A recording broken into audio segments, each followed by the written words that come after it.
Apakah lu adalah orang yang malas? Malas olahraga, malas bangun pagi, hobinya rebahan, selalu ngasih kerjaan ke orang lain, gak pernah mau nyusun jadwal, selalu nunda-nunda, bahkan malas buat mandi. Atau mungkin lu udah ngerencanain untuk ngelakuin ini itu, tapi selalu memutuskan untuk mulai besok, sampai akhirnya gak pernah jadi. Kalau ciri-ciri ini agak menyinggung lu, sorry ya, tapi kalian berarti adalah orang yang malas. Jangan bangga dan ayo rubah itu. Kenapa sih orang bisa malas? Pertama, kita sebagai manusia, kita senang bermimpi. Kita mau jadi kaya, pacaran sama artis terkenal, beli mobil mahal, beli rumah, dan pada waktu yang sama, kita pun gak mau ngelakuin apa-apa untuk mencapai itu. Semua itu hanya ada di fantasi kita. Manusia cenderung untuk tidak mau melakukan apa-apa di saat selalu menginginkan segalanya. Kedua, kita benci bekerja. Ngedenger kata kerja aja langsung ngebuat kita cari sesuatu yang lain untuk ngehindarin kerjaan kita. Pada masa sekolah, kita benci bangun pagi, mengerjakan PR, belajar karena dipaksa oleh ortu dan guru kita di sekolah. Kebiasaan-kebiasaan ini kalau nggak dirubah akan terbawa sampai nantinya karena udah terinstall di otak kita. Ketiga, teknologi. Teknologi memang diciptain untuk membuat kita malas. Tujuan dari teknologi adalah untuk mengurangi kerja keras yang harus kita lakukan dan mendapatkan segala hal dengan waktu yang lebih singkat. Hanya dengan duduk di tempat, kita bisa beli baju, makanan, obat, belanjaan, film, dan masih banyak lagi. Bahkan, kita bisa ngobrol sama siapa aja, baik secara langsung maupun melalui chatting, hanya dengan duduk diam. Gimana kita nggak jadi males? Dan tahu nggak sih, kedepannya, teknologi bisa ngebuat kita ngelakuin apapun tanpa menggerakkan sedikit pun tubuh kita. Serem ya? Tapi apa benar hal ini ngebuat kita jadi malas permanen? No, kita masih suka hangout, main basket atau futsal, pesta, pergi ke mall, pergi ke rumah teman, liburan, dan hal lainnya yang fun buat kita. Rasa malas itu selektif. Rasa malas kita hanya memilih hal-hal yang kita anggap membosankan atau boring.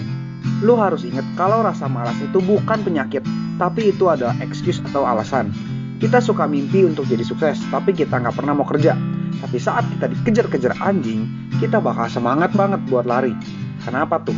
Karena di saat seperti itu, jalan santai bukanlah pilihan yang tepat. Di saat cewek yang kita suka bilang, main yuk, bosen nih, kita juga jadi rajin. Kita berhenti rebahan, mandi, dan langsung gas pergi jemput dia. Apa kesamaan dua contoh di atas? Rasa nyaman. Kita cuman males di saat kita ada di zona nyaman. Waktu kerja, gue pernah disuruh ngerjain suatu laporan selama seminggu sama bos gue. Apa yang terjadi? Gue gak kerjain laporan itu sampai menit-menit terakhir. Tapi di saat bos gue bilang, kamu kerjain laporan ini 5 jam harus beres ya. Gue langsung kerjain tanpa nunda-nunda sama sekali. Dulu di zaman sekolah, kalau ada ujian dan berniat buat nyicil, gue gak pernah berhasil. Tapi kalau udah 1 hari sebelum ujian, rasa malas itu kayak langsung hilang semua. Di saat kita gak punya pilihan, kita berhenti jadi malas. Tapi di saat kita nyaman dan punya banyak pilihan, kita ngerasa malas-malasan itu wajar dan oke-oke aja. Kita selalu butuh orang lain buat nge-push kita supaya kita berhenti jadi malas. Entah itu orang tua, guru, atau kalau di kasus gue ya bos gue. Tapi gak bisa dong kayak gitu terus. Malas atau enggaknya kita gak boleh bergantung sama orang lain.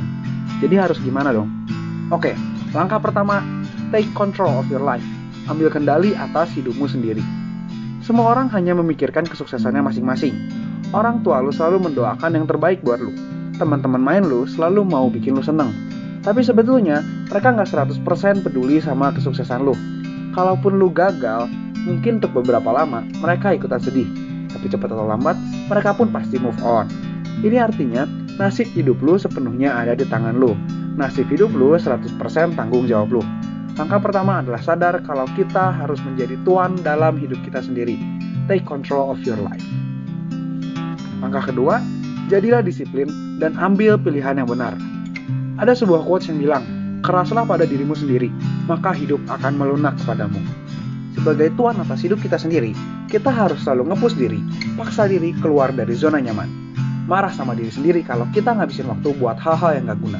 Motivasi diri sendiri, karena itu memang tanggung jawab kita sendiri. Hidup selalu berbicara tentang pilihan.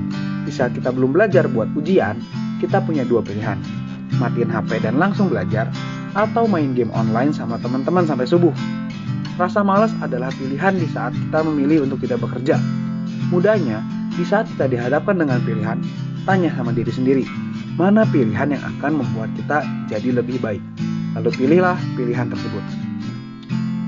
Langkah ketiga, jujur sama diri sendiri. Waktu kita punya kerjaan, ada satu kesalahan yang selalu kita lakuin. Gua mau mulai ngerjain itu setengah jam lagi. Di dalam setengah jam itu, kita buka-buka IG, buka YouTube, nonton drakor, lihat-lihat Facebook. Ya, balik lagi ke teknologi. Teknologi di smartphone dibuat dengan tujuan untuk mendapatkan screen time sebesar-besarnya. Maksudnya, semakin lama kalian menghabiskan waktu di depan layar handphone, semakin berhasillah teknologi tersebut. Sosial media selalu mempunyai konten baru yang kita cinta untuk menunda pekerjaan-pekerjaan yang kita benci. Udah jelas dong mana yang kita pilih. Teknologi berhasil memperdaya lu, tapi memang itu tujuan teknologi dibuat. Jadi siapa yang salah? Teknologi atau diri lu sendiri? Kalau langkah 1 dan 2 udah lu ikutin, harusnya itu jadi salah lu sendiri. Satu hal yang paling jago kita lakuin adalah bohong sama diri sendiri. Kita bilang kita mau diet mulai besok, bohong. Kita bilang kita mau nonton satu video aja, bohong. Kita bilang kita mau ngerjain tugas setelah 30 menit main HP, bohong lagi. Apa sih yang kita dapat dengan ngebohongi diri sendiri? Pahami betapa pentingnya waktu. Mulailah sekarang, atau orang lain bakal nyusul lu karena mereka gak suka bohong sama diri sendiri. Bermimpi buat sukses itu boleh, tapi untuk jadi sukses, kita harus cari teman yang benar. Kalau lu mau berteman akrab dengan kesuksesan, lu harus berani bermusuhan dengan kemalasan. Thank you guys for watching. Jangan lupa buat like dan subscribe di channel Animo Life. Dan kalau lu punya tips pribadi buat ngelawan rasa malas, jangan lupa juga buat bagiin itu di kolom komen ya, supaya orang lain bisa ikut terbantu. Jangan lupa juga buat follow IG kita @animolife buat dapet post-posan yang bakal ngebantu kalian improve jadi lebih baik setiap harinya. Stay healthy and stay productive. See you on the next video.